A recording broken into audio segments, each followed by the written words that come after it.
اعوذ باللہ من الشیطان الرجیم، بسم اللہ الرحمن الرحیم۔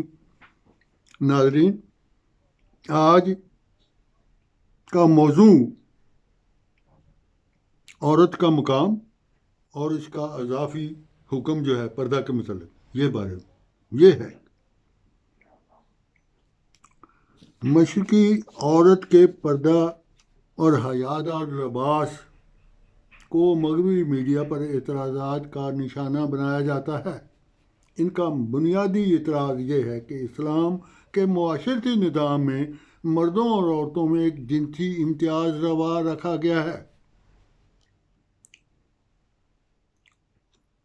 یہ غلط فہمی ایک حد تک تو عالم اسلام میں جو پردے کو قید و بند کی شکل میں پیش کیا ہے، یہ اس کی وجہ سے بھی ہے کہ اس پر عمل جو ہے غلط رنگ میں اس پر عمل پیدا ہے مسلمانوں کا بعض طبقوں میں۔ اس غلط فہمی کی دوسری وجہ مغربی ابلاغ کا ذرائع ابلاغ کا منفی کردار ہے، جن کی یہ عادت بن چکی ہے کہ جہاں کہیں بد عملی بدکاری دکھائی دے اسلام سے منسوب کر دیا جاتا ہے، حالانکہ کسی یہودی، عیسائی، بدھ یا ہندو کے غلط کردار کو اس کے مذہب کی طرف منسوب نہیں کیا جاتا۔ یعنی میڈیا جو ہے وہ سارا دور اسلام کی تعلیمات کو بدنما بنانے میں پیش کرتا ہے۔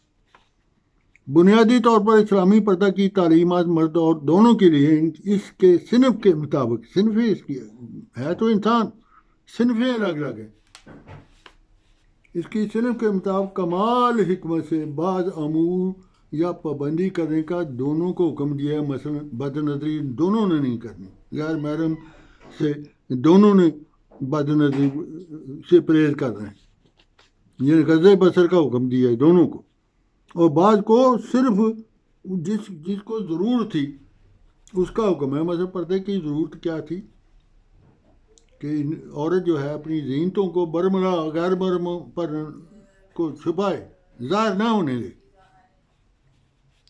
اور اپنی عفت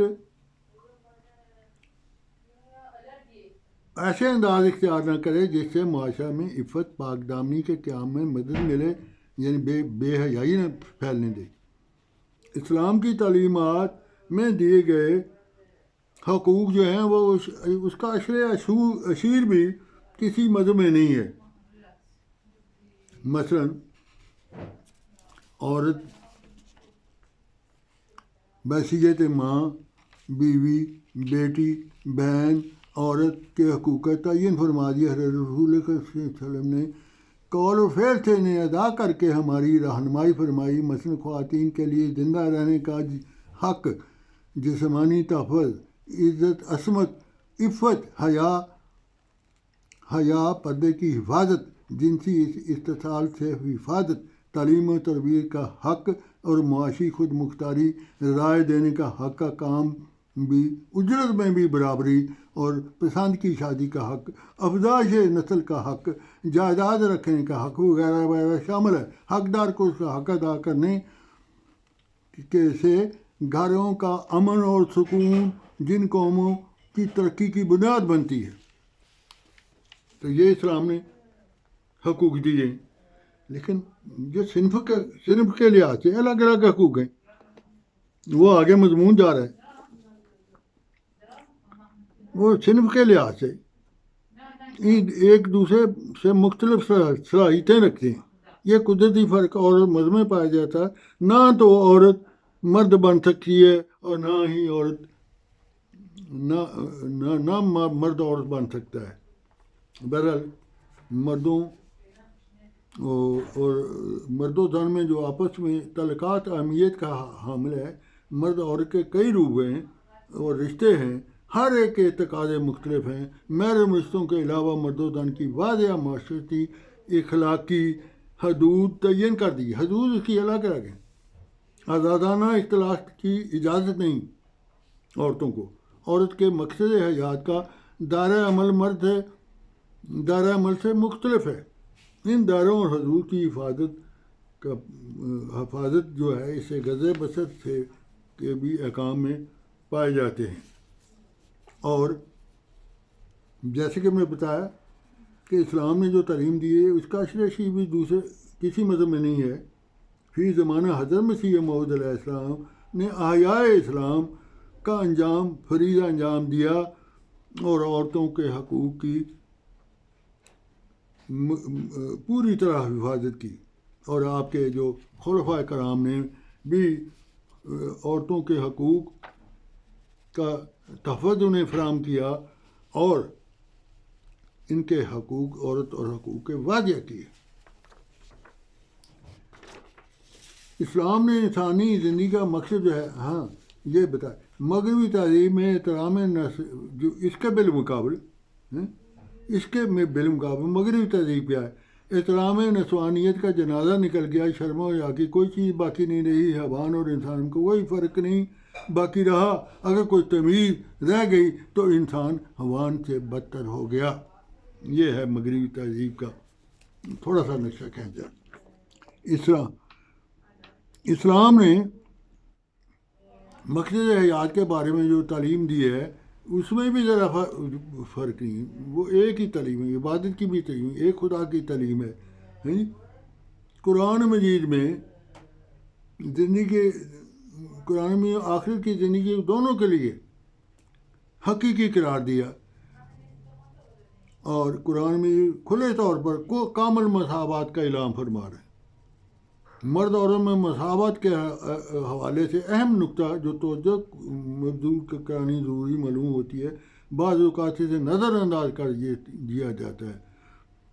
دونوں انسانیت کے راستے دونوں ایک جیسے ہیں، لیکن مرد اور ذمہ داری کے اعتبار سے نہ تو ان کے فرائض ایک جیسے ہیں اور نہ ہی حقوق۔ بہرحال یہ مضمون پہلے بھی بیان کچھ حصہ کی، جہاں حقوق کا ذکر ہے بحیثیت انسان کے برابر ہیں دونوں کو، عورت کو بھی ویسا حق ہے جیسے مردوں کو، ان دونوں میں کوئی فرق نہیں، لیکن دائرہ کار الگ الگ ہے، لیکن بحیثیت انسان ہونے کے لیکن ان کا دائرہ کار الگ، جیسے یہ بحیثیت انسان کی ہونے کے تو وہ برابر ہیں، لیکن انتظامی سربراہ گھر کا الگ ہو گیا نا، مسئلہ الگ ہو گیا ہونے کے حیثیت سے۔ خدا فرماتا ہے للرجال علیہن درجات، مگر مردوں کے عورتوں پر ایک فضیلت حاصل ہے، وہ اس لیے کہ مرد کو صنف نازک کی نسبت قواعد زیادہ دیے گئے، مضبوط دیے گئے، اور کہتے ہیں کہ مرد عورت کے حقوق اس لیے ان کو فضیلت حاصل ہے کیوں وہ عورتیں صنف نازک ہیں، گھر کے کام انہوں نے کرنے ہیں اور باہر کے کام انہوں نے کرنے، فوج میں انہوں نے جانا ہے، پولیس میں انہوں نے جانا ہے۔ عورتیں جو جنگوں میں نہیں جا سکتی، عورتیں ایک طرف تو عورت کو حمل ہوا، دوسری جگہ جنگ ہے، وہ کیا کر سکے گی؟ عورتوں میں مردوں کی نسبت قوا کمزور ہیں اور کم ہیں، یہ بھی حضرت خلیفۃ حضرت مسیح موعود علیہ السلام نے فرمایا۔ دنیا میں رکھوالی یا نگرانی کرنے والے کو راکھا کہتے ہیں، مثال کے پولیس میں بھی رکھوالی کا کام ہوتا ہے۔ ایک فوجی بھی ملک میں جو کام کر رہا ہے وہ عورت نہیں کام کر سکتی۔ بہرحال یہ جو چیز اس کو مد نظر رکھنا چاہیے، جو کہ عورت کے مقام میں اس چیز کو مد نظر نہیں رکھا جاتا، یہ جو مغرب اعتراض کرتا ہے۔ عورت اگر بیوی ہے تو اسلام کے حقوق کی پاسداری کی تعلیم دی ہے، بیوی کے حقوق اور قرآن کریم حدیث میں بیان کر رکھے۔ دوسری طرف زمانہ جاہلیت میں عورت کی حالت ایسی تھی جو عیسائی قوم ایک صدی سے قبل جیسی ہے، اور یہ اب بات کر رہے ہیں ایک صدی ذرا پیچھے جا کر دیں گے نا، وہ کیا حال تھا ان کا اپنا۔ عیسائی عورت کی حالت کو مد نظر رکھیں تو بخوبی اندازہ ہے کہ اسلام نے عورت میں کتنا بڑا مقام دیا اسلام نے، اس کی عزت اور تکریم اور عزت افزائی کی ہے۔ یورپ کی تاریخ ایک نہایت سیاہ ترین یہ باب ہے جو عورت کے حقوق کا جو ہے، جو عرب کے زمانے جاہلیت کا عکاس ہے، اس کی عکاسی کر رہے کہ عورت کیسی معاشرہ میں، یعنی عرب کے معاشرہ میں عیسائی عورتوں کے حقوق کا موازنہ کر کے دیکھ رہے ہیں کہ مغربی دنیا میں سب سے زیادہ عیسائی عورتوں کے حقوق غصب کیے گئے۔ مغربی عورت کا یہاں یہ رد عمل بھی اتنا شدت سے ظاہر ہوا، اب رد عمل بھی پھر ظاہر ہوا کہ ہر جگہ تو ہر لحاظ سے مردوں کے برابر ہونے کا جنون رنگ اختیار کر گیا، مغربی رنگ اختیار کر گیا۔ صدیوں سے چھینے گئے جو حقوق تھے عورتوں کو اب مل گئے ہیں، لیکن انہیں ان کی بھاری قیمت ادا کرنی پڑے گی۔ مغرب میں عورتوں کے حقوق کی بحالی اور آزادی کی آڑ میں مردوں نے خود اپنی تسکین خاص پر جنسی لذات کے حصول کے لیے مغربی عورت کو اپنی جنسی لذات کا کھلونا بنا کر رکھ دیا ہے۔ مذاہب عالم میں